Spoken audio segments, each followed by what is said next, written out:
Narmada lifeline hospital દ્વારા પરિક્રમાવાસીને વિનામૂલ્યે સારવાર કરી માનવતાનું ઉદાહરણ પૂરું પાડ્યું હતું.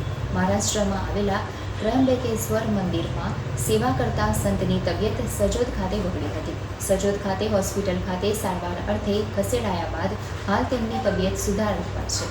મહારાષ્ટ્રના ત્રયંબકેશ્વર મંદિરમાં સેવા સંત હાલ નર્મદા પરિક્રમા કરી રહ્યા છે.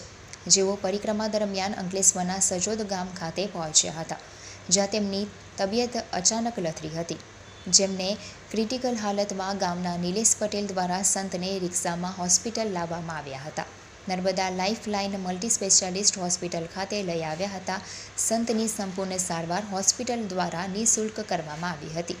હોસ્પિટલના પ્રારંભમાં જ નર્મદા પરિક્રમા કરતા સંતો મહંતોને નિઃશુલ્ક આરોગ્ય સુવિધા આપવાની જાહેર કરવામાં આવ્યું હતું, જે અંતર્ગત હોસ્પિટલ દ્વારા તેના નામને સાર્થક કરતા મા નર્મદાની પરિક્રમા કરતા સંતો માટે માનવતાવાદી અભિગમ અપનાવી નિઃશુલ્ક આરોગ્ય સેવા પૂરી પાડી હતી.